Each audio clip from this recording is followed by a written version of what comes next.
Friends, last video में मैंने बताया था आपको प्लस माइनस डिवीजन ये सब कैसे करते हैं। इस वीडियो में मैं आपको कुछ फॉर्मेटिंग और कुछ कंडीशनल फॉर्मेटिंग बताऊंगा। तो जैसे ये एक एग्जांपल डेटा लिया गया है, ये कोई सेल्स रिप्रेजेंटेटिव का नाम है और लेट्स से यहाँ पर आपको उसका जेंडर है और कोई आईक्यू टेस्ट किया गया था, उसमें ये नंबर आए हैं लोगों को। अब इस एग्जांपल के थ्रू हम बहुत सारी चीज़ें समझेंगे। तो सबसे पहला टास्क आपका है फॉर एग्जांपल कि नाइस फॉर्मेट बनाइए, थोड़ा अच्छा दिखता नहीं है। तो नाइस फॉर्मेट बनाने के काफ़ी तरीके हो सकते हैं और ये टोटली आप पे डिपेंड करता है कि आप कैसा चाहते हैं। लेकिन मैं आपको कुछ स्टार्ट करके दिखाता हूँ, फिर आपको जैसा मन हो आप वैसा कर सकते हैं। तो सबसे पहले मुझे मान लीजिए ये पूरी लाइन सब जगह नहीं चाहिए, सिर्फ यहीं पे चाहिए। तो मैं यहाँ गया और ये ग्रिड लाइन हटा दिया। अब ये पूरा क्लीन हो गया। अब मैं क्या करूँगा कि इसको सेलेक्ट करूँगा और यहाँ पर आकर अब मैं सब जगह लाइन डाल दिया। तो अब देखिए ये लाइन सिर्फ यहीं नज़र आ रहा है, ग्रिड और कहीं नज़र नहीं आ रहा है। अब मुझे ऐसा भी लगता है ये हेडर है, हेडर अलग दिखना चाहिए इससे। तो मैं हेडर के अंदर जैसे ये फिल कलर है, या अगर मुझे पसंद नहीं हो तो मैं कोई और भी फिल कलर ले सकता हूँ। जैसे फॉर इस एग्जांपल के लिए मैं ये वाली ये ले लेता हूँ मान लीजिए। और मुझे लगता है इसके अंदर हेडर है, इसका कलर कुछ अलग होना चाहिए। तो मान लीजिए मैं इसको ऐसे रेड सा ले लिया, इसको बोल्ड ले लिया, अब ये अलग दिखने लगा।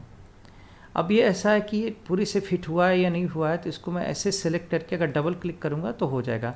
इससे कभी कभी क्या होता है, कभी कोई साइज छोटा हो अगर, तो आपको एक एक को अलग अलग जाके सेट नहीं करना है, आप ऐसे तीनों को एक साथ सेलेक्ट कीजिए और डबल क्लिक कीजिए, तो ये सारे कॉलम सही साइज में आ जाते हैं। अब मुझे ये भी लगता है कि हेडर और ये इसका थोड़ा बाउंड्री ऐसे लगना भी चाहिए कि अलग है। तो मैं इसको सेलेक्ट करके थिक बॉर्डर आउटसाइड कर देता हूँ। देखिए अब ये अलग सा दिखने लगा हेडर, और मैं इस डेटा के चारों तरफ भी एक अलग सा बॉर्डर बना देता हूँ क्योंकि मुझे लगता है और ज़्यादा अच्छा दिखेगा। तो अब ये करने के बाद मैंने मान लीजिए यहाँ से सेव कर दिया, तो ये ओवरराइट हो गया डेटा। तो मैंने ये पहला टास्क अचीव कर लिया, नाइस फॉर्मेटिंग। अब बोलता है फिल जेंडर सेपरेटली। तो यहाँ पे आपको दो जेंडर है, मेल और फीमेल। मान लीजिए आप चाहते हैं कि फीमेल रेड जैसा दिखे और मेल जो है ब्लू जैसा दिखे। तो आप क्या कीजिए कि ऐसे माउस को लेफ़्ट क्लिक करके ऐसे पूरा सेलेक्ट कर लीजिए, और सेलेक्ट करने के बाद मतलब लेफ़्ट क्लिक करके आप ऐसे ड्रैग करेंगे तो ये सेलेक्ट हो जाता है। फिर यहाँ चाहिए कंडीशनल फॉर्मेटिंग, इसमें जाइए हाईलाइट सेल वैल्यू और इसको सेलेक्ट कीजिए इक्वल टू। अब जैसे ये इसमें बहुत सारे फॉर्मेट प्री फिल्ड हैं, जैसे light, red fill with dark, yellow fill. तो अभी हम जो है ना इसको कस्टम फॉर्मेट भी करके हम कुछ भी सिलेक्ट कर सकते थे। जैसे कस्टम में जाके भी हम करेंगे तो एक कलर चॉइस आ जाएगा कि आपको कैसा फिल करना है। जैसे मान लीजिए मुझे अगर पिंक फिल करना है और पिंक नहीं मिल रहा है तो मैं मोर कलर में जाके ये पिंक भी सिलेक्ट कर सकता हूँ। तो ये पिंक आ गया, और यहाँ पर जाकर मैंने टाइप कर दिया फीमेल। मतलब जहाँ पर भी फीमेल होगी उस सेल को देखिए इसने पिंक कर दिया। अब दूसरा आता है कि ये पिंक तो हो गया, मेल तो कलर तो नहीं हुआ। तो यहाँ पर फिर जाइए और ये मैनेज रूल में जाइए, यहाँ पर जाके एक न्यू रूल डालिए। देखिए फीमेल के लिए रूल लगा है, मेल के लिए तो लगा नहीं है। न्यू रूल कीजिए और सिलेक्ट कीजिए cell value that only cell value that contents, और सेल वैल्यू अब जाके मैं इक्वल टू सेलेक्ट कर लूँगा और यहाँ जाके मैं टाइप करूँगा मेल। इस बार मैं मेल के लिए फॉर्मेट कर रहा हूँ, और फॉर्मेट क्या सिलेक्ट करूँगा, यहाँ पे जाइए फॉर्मेट। अब मैं मेल के लिए चाहता हूँ कि वो अंदर ब्लू से फिल हो जाए, मैं ये वाला ब्लू डालता हूँ, ये मेरे को ठीक लग रहा है।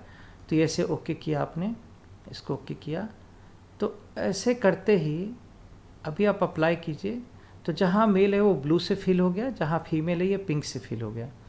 आपको एक एक करके ऐसे सेलेक्ट करके ऐसे करके एक एक को फिल करने की ज़रूरत नहीं है। ये इस तरह से आपने एक कंडीशनल फॉर्मेटिंग सीख ली जो वैल्यू के बेसिस पे चलती है। इसके और भी बड़ी एडवांटेज है, जैसे बोलता है कलर स्केल आईक्यू। जैसे ये आईक्यू है, आप चाहते हैं ये इसको इसमें सबसे ज़्यादा कौन सा है, तो आप बोलेंगे सबसे ज़्यादा तो 68 है, यहाँ पे भी दिखा रहा है मैक्स 68 है। सबसे कम कौन सा है, तो सबसे कम है आपका 30। अब ऐसा है कि इसको तब भी देखने में, ऐसे सेलेक्ट करके देखने में वो कहाँ पर है मेहनत लगता है। तो इससे आसान तरीका क्या है, इससे आसान तरीका है कलर स्केल, जैसे आप जाएंगे कलर स्केल, तो यहाँ पर आप जाके अगर मान लीजिए इसको सेलेक्ट किया तो जो सबसे ज़्यादा वैल्यू है वो ग्रीन हो गया और जो सबसे कम वैल्यू है वो रेड हो गया। तो आपको दिख गया सबसे कम ये है, उसके बाद ये है, उसके बाद ये, उसके बाद ये है, सबसे ज़्यादा ये है, उसके बाद ये है। तो एक तरह से तुरंत कलर करके बता दिया और ये करीब करीब बीच में है। एक दूसरा तरीका, अगर किसी सिचुएशन ऐसा हो कि जैसे ये मान लीजिए वायरस कंटेंट हो, बैक्टीरिया कंटेंट हो, और उसमें क्या होता है, उसमें ये होता है कि जो लोअर वैल्यू है वो बेटर है ना कि हायर वैल्यू। तो इसमें आप क्या करेंगे, फिर इसको ऐसे सेलेक्ट करके आप अगर दूसरी वाली सेलेक्ट करते हैं ना, जो ये है, तो इसमें उल्टा होता है, जो लोअर वैल्यू है ग्रीन और जो हायर वैल्यू है वो रेड। इस तरह से आप जो आपको सूट करता है आप सेलेक्ट कर सकते हैं, लेकिन मेरे लिए अभी ये सही है तो मैं इसको छोड़ दिया। इसका एक तरीका और है कि आप यहाँ पे जाके अगर डेटा बार्स देखेंगे ना, तो जितनी वैल्यू लिखी है ना उस तरह का ये लाइन ग्राफ बन के दिखाएगा। जैसे देखिए अगर मैंने ऐसे कर दिया ना, तो अब देखिए ये डेटा बार्स के साथ जिसकी साइज बड़ी है ना उसकी देखिए उसमें ये बड़ा मतलब करके दिखा, 33 का देखिए ग्राफ छोटा है, 68 का देखिए करीब करीब फिल कर दिया। तो ये एक तरह से बार ग्राफ बन गया जो आपको साइज देख के ही बता रहा है कि कितना बड़ा है। ये कलर भी है यहाँ पे, तो कलर से भी दिख रहा है और साइज से भी दिख रहा है, लेकिन दोनों यूजुअली कोई करता नहीं है, यूजुअली दोनों का दोनों कभी नहीं कोई करता है। तो इसमें से मैं एक को डिलीट कर दूंगा, जो ये डेटा बार है ना, इसको सेलेक्ट करके मैं इसको सेलेक्ट करके डिलीट रूल कर दूंगा, क्योंकि दोनों का मतलब नहीं बनता है। अब ये कलर स्केल ही काफ़ी है। तो इस तरह से आप कंडीशनल फॉर्मेटिंग कैसे डालते हैं, कैसे रिमूव करते हैं, कैसे इसको नाइस फॉर्मेट देते हैं, कैसे मान लीजिए अगर आप चाहते हैं कि ये थोड़ी अलग सा दिखे तो कैसे कैसे करते हैं, ये सारी चीज़ें आपने इस वीडियो के थ्रू सीख लिया।